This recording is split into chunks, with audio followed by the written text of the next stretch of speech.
All right, we're live. What is up? Welcome to the video every Wednesday at 12 p.m. Eastern Time. Technically today at 12:05 because I was struggling with the technology to get on live properly. Thank you for watching. We got a good one here today. Just make sure you can see me all right. You can hear me. Yeah. Morgan always checks for me to make sure that. All right, cool. Very good. Very cool. All right, nice. So I'll get started here in just a minute. Today's video is going over the 6 top nutrition strategies to help fuel performance while getting ripped, right? That's what this video is about.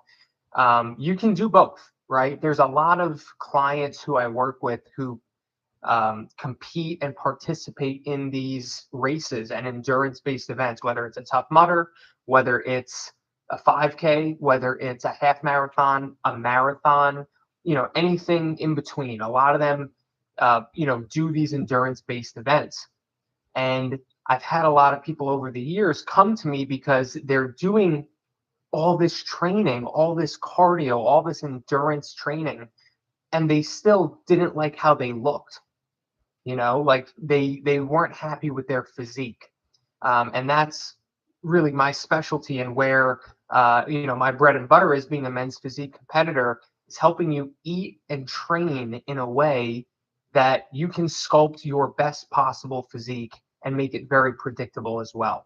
So of course, if you're going towards either aesthetics or performance, one or the other, it's going to be easier. It's going to be easier to get shredded and ripped if you're not also trying to perform your best in endurance training.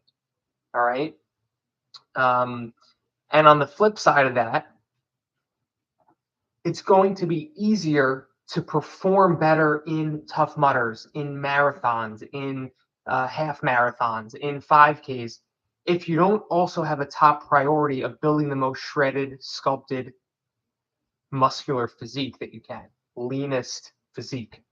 So it's not easy to do both and achieve both, but we've had a number of clients, at least a dozen clients, successfully get in what's probably considered the best shape of their life while also improving their performance in various events like this over the years. Many of them have been with me for many years, so they've improved their performance of how they were running or their times from many years ago, and they also look better and have a better physique now. So that's what we're going over here in this video. Now, if you're watching the video, please comment in the chat where you're watching the video from, and please also let me know if you can hear me all right. I'm still new to this. I'm learning how to live stream on YouTube. I've done 1,000 live streams on Instagram and Facebook over the years, but I like YouTube a lot better. YouTube's way better than those short form platforms where there's 30-second videos and people are saying wild things just to get attention and go viral. And YouTube is a platform where I can make longer form, more in-depth videos where people actually want to learn stuff. People actually want to put stuff into practice. They're not just scrolling a million times, right? So that's why I like YouTube. So if you're here, thank you for joining me. You probably know my name is Jesse. Make sure you subscribe to my channel if you don't already, because I go live, or I'm going to be going live every Wednesday at 12 p.m. Eastern Time, just like I am now, with a different topic that I think will genuinely help my clients. I always send this link to my clients because I want them to learn this stuff. And if it's something I want my clients to learn more about and get a high level of understanding about, if you're not a client of mine, you absolutely could benefit from joining every Wednesday. And if you have questions, bring your questions, very specific personal questions about your training, your nutrition, your fitness, your goals, and feel free to leave them in the chat, because I'd much rather answer your questions directly than just go over the information I have in front of me. I have my notes here in front of me. So if you join the video, whether it's live or the replay, please let me know in the comments where you're watching the video from and if you can hear me all right. All right. So let's see. So yeah, let's dive into it, right? So I've got 6 nutrition strategies to help with improving your performance, whether it's endurance, whether it's your times, whether it's your speed, whether it's your stamina, all of the above, while also having a top priority of getting shredded and ripped and building a great physique for yourself. Okay. So I'm going to go through all the macros. I'm going to go through proteins, carbs, and fats, my thoughts on those. I'm going to go through a couple of higher level nutrition strategies that you should certainly be using if both performance and speed and stamina and physique are both priorities of yours. And I'm going to go through the differences in nutrition for during the season when you are participating in these races or events versus the off season where you're not participating in these events nearly as much. Okay. So number one is protein, higher protein. I'm going to put all of these in the chat as well so people can look back. Um,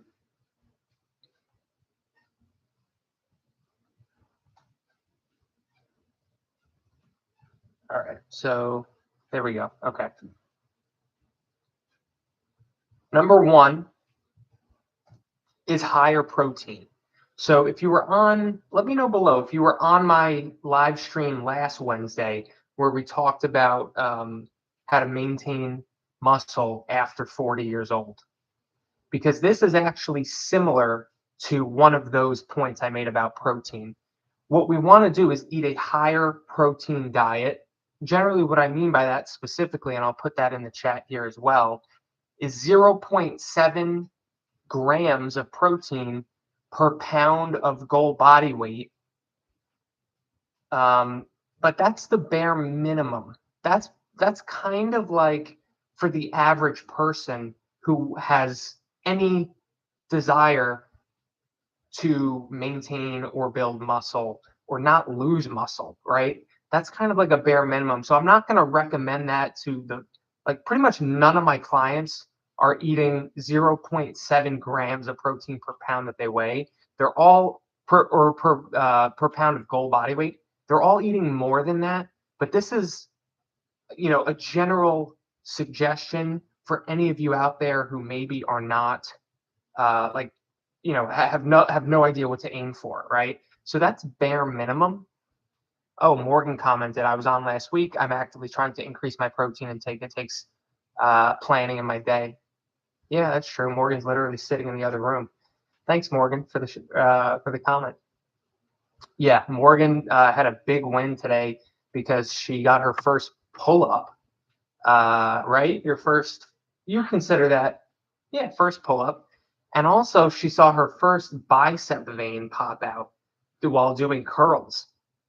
So big day for her. So as far as protein goes, I'm often recommending, and I'm going to put this in the chat too so people can look back, 1.2 all the way up to 1.5 for very few people like myself, times your lean body mass, for those people who want to lose fat while maintaining or building muscle. So again, if you're here because you do endurance training, you do 5Ks, Tough Mudders, marathons, half marathons, and you also care about your physique, this might be more appropriate. This will certainly be more appropriate for you.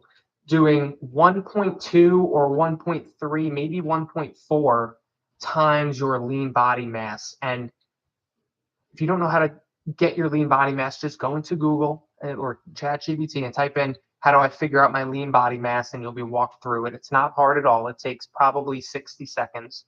Or reach out to me and, obviously, I can kind of help you with that as well. What you'll find is that this is probably more than your body weight unless you're very overweight. Someone who's very overweight, first of all, usually isn't doing endurance-based events, right? But someone who's very overweight is usually eating less protein than they weigh. Like someone who's 300 pounds shouldn't be eating 300 or more grams of protein. They should be eating closer to that 0.7 grams of protein per pound of goal body weight. So if their goal is 200 pounds, they're going to actually be eating under 200 grams of protein as a 300-pound individual. But again, I'm going to leave that alone because that's probably not the demographic of people who are watching this particular video. The point is, higher protein is going to be really helpful for you. And like most people, right? This isn't anything new, this first point here, this first strategy, but it's really important for those of you who are doing tons of cardio because you're burning a lot of calories, you're very active, you're getting tons of steps. You need to do everything you can to maintain muscle. You're not going to look shredded or ripped if you're not maintaining muscle, right? If you're losing a bunch of muscle. So that is tip number one. Now, tip number two, and if you're just joining the video, please comment down below. Let me know in the chat where you're watching the video from. I'm here in New York. We're actually moving in less than 2 weeks. So you'll only see me probably one more time in this setting. This is my office right here in New York. And we're moving in like right in the middle of the month. So I'll have a new setup. But number two is to eat a higher carb diet. Now this is where it gets interesting because a lot of people are scared to do that. A lot of people who, and this isn't a blanket statement because I have clients who do endurance-based events because they really like it. They really enjoy it. Like my client Kyle, who's my longest-standing client. I started working with him when he was 31 years old in 2017. Now he's 39.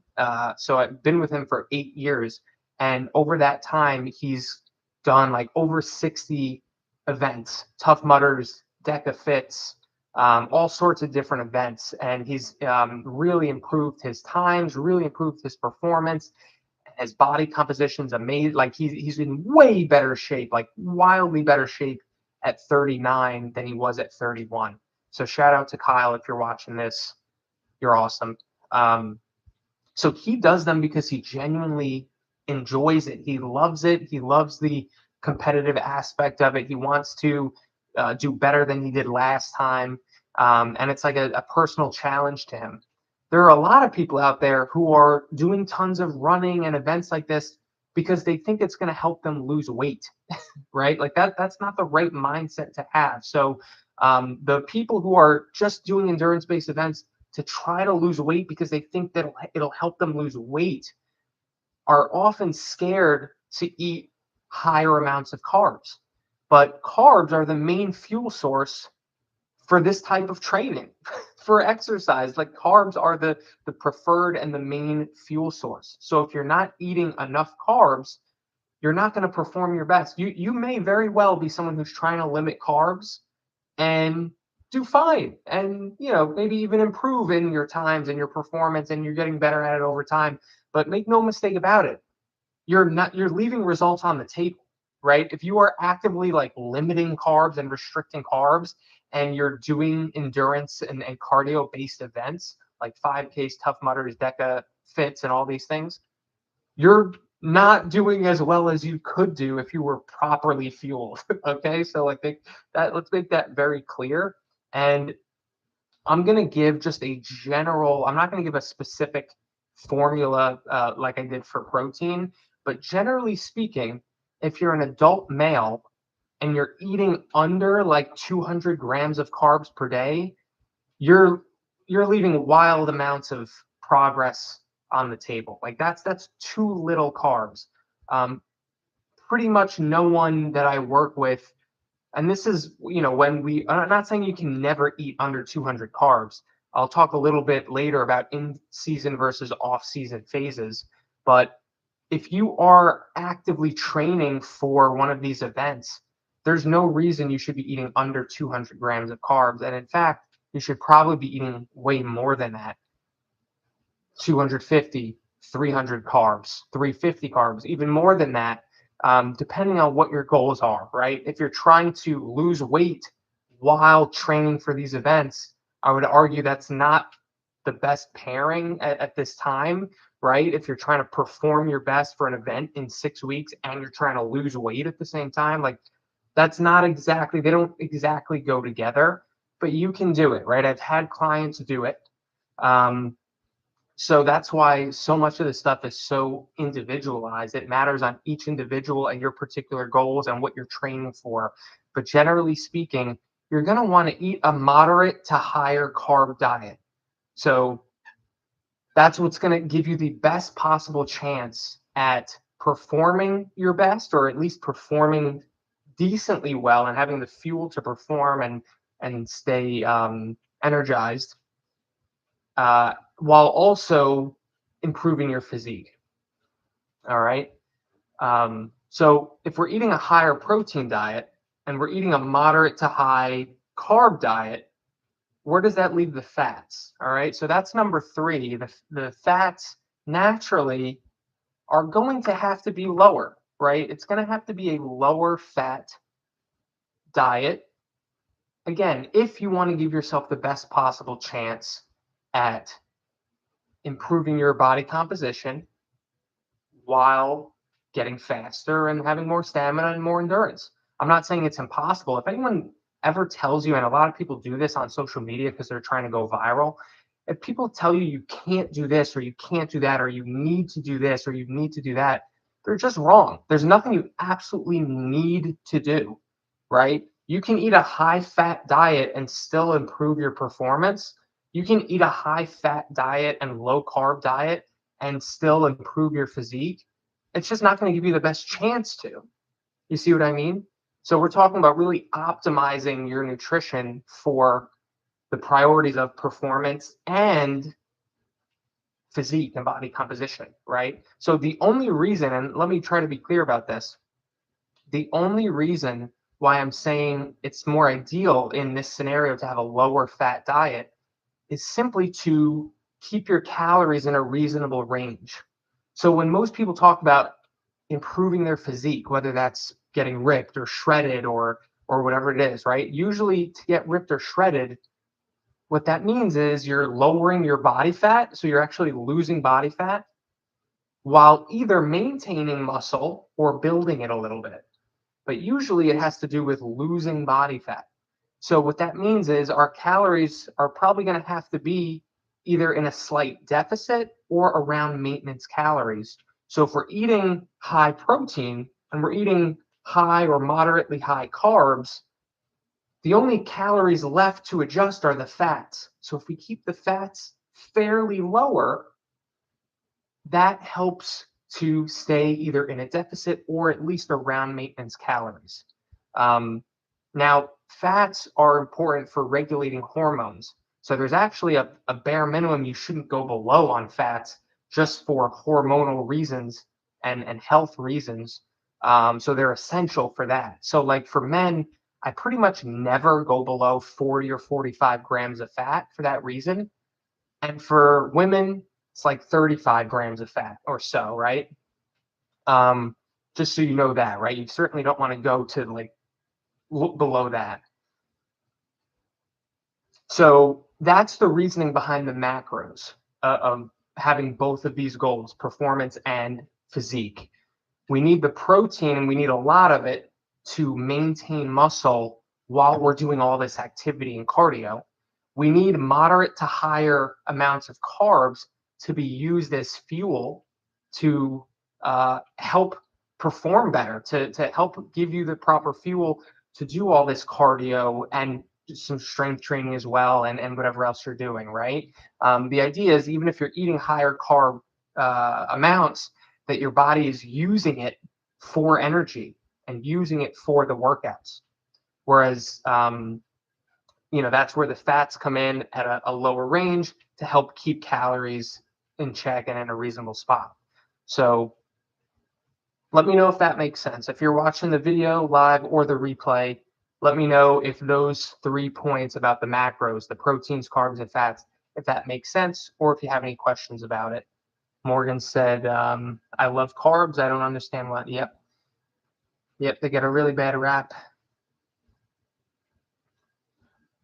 So number 4 here is more of a higher level strategy that I use with pretty much all my clients, which is what we call refeed days. All right. Now, a refeed day is essentially a day where you're eating strategically more carbs, sometimes double or even more carbs than you would on a normal day. All right. Now, this would be mainly for someone who is trying to lose body fat and is eating in a deficit, right? If you're eating in a surplus already, there probably wouldn't be a need for a refeed day. But if your performance goals are paired with fat loss goals, where you're trying to lose body fat and get leaner, a refeed day can be incredibly helpful for both of those goals. It can be incredibly helpful for moderating hunger while you're in a deficit and while you're doing tons of cardio and training. It can help to maintain muscle because it helps restore glycogen into the muscles once a week or maybe twice a week. I have some clients that do a refeed day 1 day every week, and I have some clients who do it 2 days every week. So there's no hard rules on how many times you can use it. Some clients I have do it back-to-back days. They do a refeed day on Friday and Saturday, and then they go back to their normal macros. So the idea behind this is it's just a day of more calculated, higher amounts of carbs. And usually the protein and the fats are about the same as they usually are. Sometimes there's a case where I actually drop the protein a little bit or drop the fats a little bit on the refeed day just to save calories and make room for those extra carbs. But for the most part, you won't be doing it wrong if you just keep your protein and fats the same while you bump up the carbs. So an example of this would be, if you're eating 200 grams of carbs per day, 200 grams of protein, and 60 grams of fat, on this refeed day, maybe you would eat 350 or even 400 carbs on that day, and your protein and your fats would be about the same. So again, for the reasons that I described, the benefits of moderating hunger, you'll find that for a few days after that, you're not as hungry. So if you're in a deficit, this is really helpful. Helps to keep the quality of workouts high, right? You're going to have better runs, better strength training sessions, better strength, higher quality of workouts and exercise, more likely to maintain muscle in a fat loss phase or while you're doing a ton of activity. If you add in a refeed day because it's restoring glycogen into the muscles. And those are the three main benefits, but I like to call it an adult cheat day, right? Some people have like a cheat day where they just go crazy. There's no plan to it. There's no calculated control to it. They're just eating 10,000 calories, right? 300 grams of fat, 400 grams of carbs, right? It's like all over the place. And you're probably going to feel like shit the next day, whereas a refeed day is like an adult or a calculated cheat day where, again, we're allowing for specifically more carbs because that's going to benefit us, but we're keeping everything else the same. We're not just going crazy, and we're still tracking our macros very closely. So that's a refeed day. If you're watching the replay, let me know. Have you ever done a refeed day before? Or is that something that you might consider adding in? All right.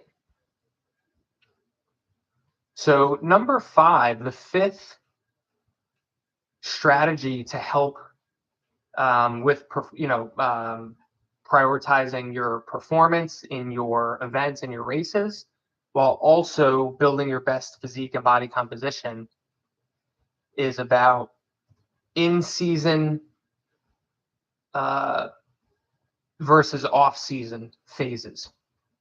All right. So this is, I touched upon it briefly before when I said it's not exactly a cohesive strategy. If you are training for a half marathon, a couple months from now and ramping up your training for that while also trying to be in a deficit and be restrictive and losing weight. It's not exactly the best pair of goals, because the best thing that will help you to run the fastest and the longest and have the most endurance and the most stamina and actually have the best time that you can possibly have and perform the best you possibly can, that's not eating in a deficit, right? The best chance at you performing your absolute best would be to eat in a surplus. You don't want to be at a deficit of energy. Like it's pretty straightforward, and that scares people. They don't want to be in a surplus. They think they're going to gain fat, right? You don't have to eat 5,000 calories a day, but to even be a couple hundred calories above your maintenance, you like not even enough to like gain 1 or 2 pounds of fat in a month, right? Just in a slight surplus so that your body has enough fuel and it's just not lacking fuel. It's like saying I'm going to go drive for 4 hours. What's better if I have a full tank of gas or if I have a quarter tank of gas or half of a tank of gas? It's literally that simple. Um, could you get there if you had half a tank of gas? Maybe, right? Like that's yeah, you might be able to do that, or maybe you just be at the edge of needing to fuel up or something, right? It's like, could you perform well in a half marathon or a deca fit or a tough mudder being in a calorie deficit? Yeah, I'm sure you could get through it. I'm sure you could, it'll be tough and make your way through it and maybe even get a time that you're reasonably happy with, but it's not the best thing for you, right? You might as well have a full tank of gas before you make that trip. You might as well have a full tank of energy and calories and carbs before you compete. So this is what I help my clients with as far as planning out these phases, because there's many phases throughout the calendar year for most people. Um, and when you're in season, if there's a specific event that you're training for, it probably makes sense for the few months, 2 or 3 months even leading up to that event, to allow for a maintenance period, or to be eating in a either at maintenance or in a surplus, so that you can really make your performance in that event like your 1A goal, right? That's the main priority right now. And 1B is like still maintaining a body composition that I'm fairly happy with, right? You're not going to get out of shape eating at maintenance or in a slight surplus. We're still going to be eating a strategic amount of proteins, carbs, and fats. We're still going to be doing other things that help you maintain a good body composition. But the priority at that point, in the couple months leading up to the event, the race, should be making sure that you've got the proper fuel to really have your best performance. And then if there's off seasons, if there's periods of the year where you're not planning to participate in these events or races, that's the perfect time to get as lean as you can get or as lean as you want to get, right? If you want to lose 10 or 20 pounds of body fat in the off season, that's the perfect time, because we can eat in a deficit in a very calculated way and get leaner and be a little hungrier than probably would want to be, while preparing for a race, and not worry that we're really low on fuel, not worry that you're in a deficit or that you might be low on energy and endurance and stamina, right? So these are like the ideal phases to navigate throughout the year, in season versus off season. Even if you wanted to do like what would probably be even ideal is some sort of a gaining or muscle building type of a phase during the performance season, where you've got plenty of food, right? Where the goal is to essentially maintain or even build a little bit of muscle. I'm talking about a couple pounds. I'm like, to make sure that you have plenty of fuel and food to perform your best and also maintain muscle during that time. So this is how, with me and my clients, we navigate the various times of the year, know when to go hard at getting leaner and losing body fat, know when to maintain and focus on fueling properly, know how to use refeed days throughout the year to make sure that you are fueled. And again, like I said, there's no absolute musts. There's no requirements for this stuff. I certainly have had clients who are in a fat loss phase during the season while they're training for events and while they're trying to perform in these various races. I've had many of them, right? So I'm not saying you can't do that. It just takes a higher level of watching over and a higher level of evaluating this stuff. And you probably need a coach to do that, right? You probably need some check-in process, some accountability, some guidance, even for us coaches, right? I have many friends in the industry, and many of them compete in events and endurance-based races like this. And when they do, they are working with other coaches to help them. So you certainly can do a fat loss phase while preparing for a race. It's just not exactly a perfect pair, and it really is going to require some balance and a little bit of sacrifice here or there to make that work. All right. So number 6 here, and this one isn't a nutrition strategy. The title of this is Top Nutrition Strategies to Fuel Performance While Getting Ripped.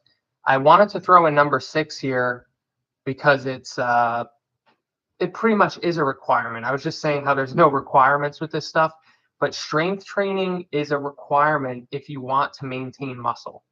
And you're not going to look ripped or shredded if you're not strength training. You're just not, right? You might get leaner, you might lose weight, you might not be fat or overweight, but you're certainly not going to look super fit or athletic or muscular or defined or shredded or ripped if you're someone who doesn't strength train consistently. So this is really important, mainly for maintaining muscle, while you are someone who's training for certain races. But also, strength training can help with performing better, right? I tell my clients all the time who do participate in these races and events that it's important that we get strength training in the routine to help prevent injuries, to help with lower body strength and endurance.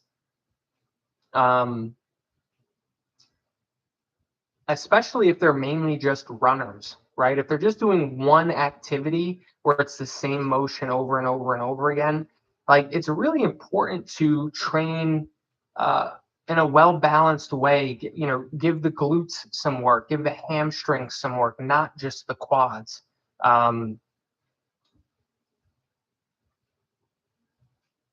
The calves, the shins, right? Like these are all important pieces that, when done over time, can help have better endurance and can help with performance in running and cycling and other things.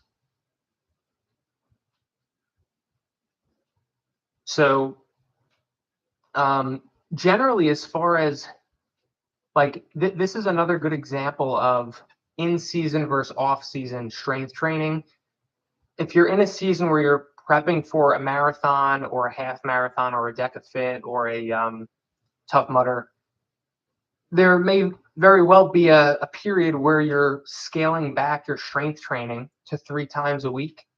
I've even had some clients do it 2 times a week because they're training so much, right? They're doing 3-4 days of like heavy cardio. So they're strength training 2 or 3 times a week. Generally, I recommend 3 times at the low end, but I had 1 or 2 clients over the years where I felt like it was okay to scale back to 2 times in the week because I knew it was for just 1 or 2 months. And then in the off season, you might want to ramp up the strength training to 4 times a week or 5 times a week, some people, right?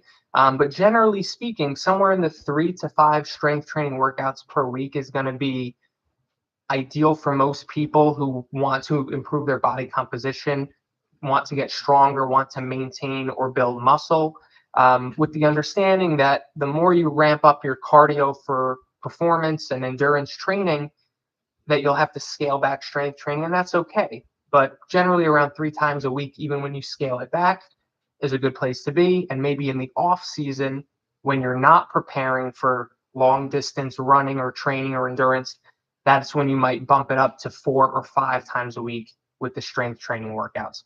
And again, you should have a program, right? You shouldn't be doing random stuff. You shouldn't be just training the muscle groups you like. Like, you need to make sure you have, especially if you're someone who's doing performance training, you need to make sure you have like a well-structured program. Like I said, like if you're doing a program and you're not hitting hamstrings and glutes properly, like that's a problem, right? That's a serious higher risk of injury if you're someone who's going out and doing races and marathons and things like this, and then you're doing a strength training program that doesn't have hamstrings and glutes included. Like that's a high risk of injury. As the more time that goes on, your risk of injury is higher and higher and higher. You need to be, you need to have some back work in there, right? You need to have some shoulder work, some, like every muscle group should be addressed to some degree, some more than others, based on how much activity you're doing and what kind of activity you're doing. So yeah, let me know if that makes sense. Comment down below if this was helpful. Make sure you subscribe to my channel. I go live every Wednesday, 12 p.m. Eastern time. So I'll see you this time next week. Feel free to put it in your calendar. Also, I'm running a new case study program. So this is something special I've done once before. And every year, what happens, the reason why I'm doing this is every year in the second half of the year, in September, people sign up and end up transforming their body and their health. And some people have even gotten in the best shape of their life just in the final quarter of the year. I've had that happen every year since 2017, since I started coaching people online. So I decided, you know what, let me do a special case study program where if you get started right away here in September and crush it for the rest of the year, you can start 2026, start the new year already in way better shape than you're in today. And not only that, but learn how to navigate through the holidays guilt-free. Learn how to enjoy the holidays guilt-free while still improving your fitness and your physique, gaining the momentum in September, October, November, and then learn how to kind of balance it and balance life in December. And then that way you can start 2026 and the new year in even better shape than you're in right now. So if you're somebody who likes this idea of this case study program, what I'm going to do is I'm going to give a special deal for those who get started and want to transform their body and their health over the rest of this year, in exchange for a testimonial, an honest case study, right, of your experience working together, what it was, share what it was like, and share the results, that you're able to get over the next 4 or 5 months. But what I'm doing is I'm doing it for 3 people, and after that, if you still want to sign up, you can, but it'll be my normal rate, right? So the special case study offer is good for the first 3 people. I'm only one person. If you sign up, I'm not passing you off to Johnny, assistant coach, or whatever it is, right? Like, you sign up, you're actually going to work with me, which isn't the way that it works these days anymore. These days, you sign up with an online coach, and what they're going to often do is pass you off to somebody who they're paying very little amounts of money, and they're going to coach you instead. All right, so that's not how it works with me, at least right now. So for the first 3 people, you'll get a special offer. After that, it'll go back to my normal rate. And just again, because I'm one person and we're in the middle of a move, which is a lot of work. So we got a lot going on right now. So thank you for watching. I'll catch you on the next video and talk to you later.